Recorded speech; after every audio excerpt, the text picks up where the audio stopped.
This is a Sports Catastrophe production.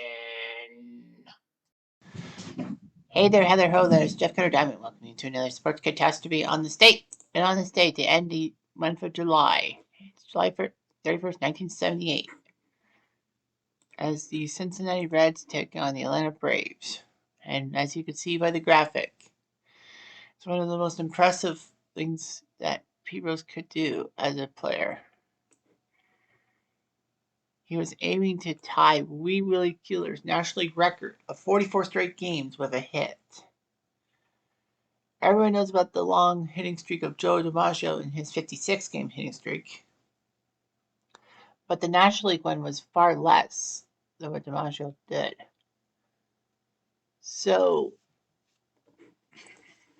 as I said, it's July 31st, 1978. The Reds and Braves were playing each other. Mike Lacoste and Phil Niekro were the starting pitchers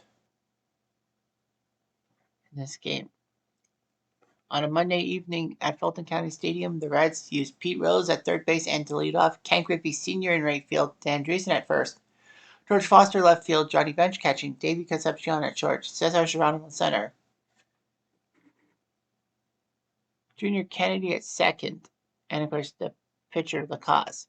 Atlanta had Joey Royster at short, Roland Office at center, Gary Matthews Sr. in right, Jeff Burles in left, Bob Horner at third, Pocoroba catching, Dale Murphy at first, Gail Breff at second, and Phil Niekro on the mound.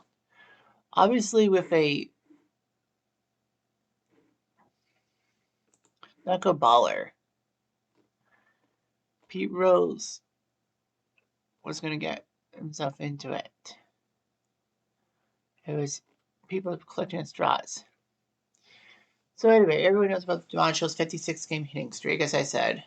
But the National League record was 44, set by Wee Willie Keeler back in 1897. Of course, a lot of people said that that record isn't really big because, this was pre-1901 and pre-World Series and all that.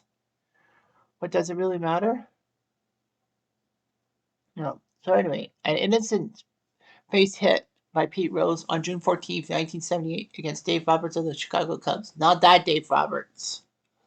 A different Dave Roberts. Made it 1-0. Got him his first hit. And then a double off John Denny of the Cardinals. Made it 2. He got a hit off Pete Vukovich of the Cardinals in 1978. Former Blue Jay Pete Vukovich, if you must know. And it just went on and on and on. Once it hit 10, he got a 2-hit performance against Tommy John of the Dodgers. That was 10.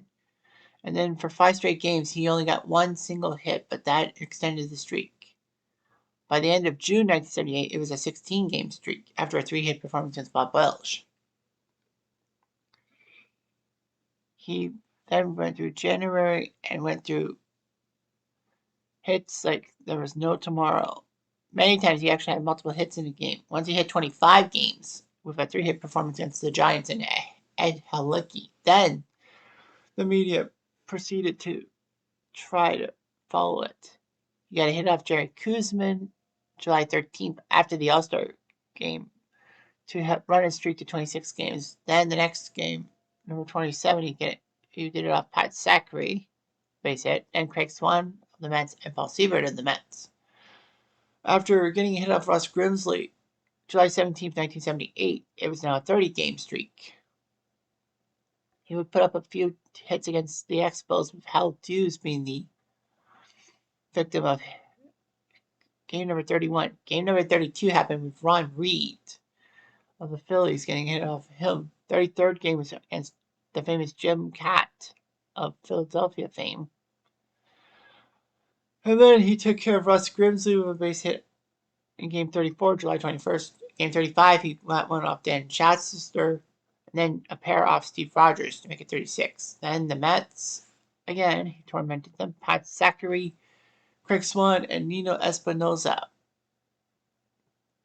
were all retired with the hits and all that. And then in a double dip against Philadelphia, he got a hit off Randy Lercher double and then a single off Steve Carlton. And the hit streak went up to 41. Game 42, he victimized Jim Lomberg, again of the Phillies, and then Larry Christensen of the Phillies. Then he faced Phil Niekro and got the hit off him, which saw him get to 44 career games. It was like amazing, all that. The bad news for baseball fans was that the next game, the Braves managed with Gene Garber and another pitcher, I can't remember his name, but they totally mesmerized Pete Rose. And there were a couple of hits too that would have been hits, but were taken away by the Braves infield. So the Braves ended up shutting down Pete Rose on August 1st, 1978. But still, they did a good job. I mean, it was just amazing what could happen when you disguise yourself in such a way. Pete Rose is still one of the greatest hitters of all time, despite his ineligibility for the Hall of Fame because he was gambling and cheating, and that is against baseball rules. So it's just the way it goes. And Pete Rose will always be a hero to many, a villain to some, and a baseball record breaker to others. And that's the way it goes. Anyhow, Jeff, I'm going to do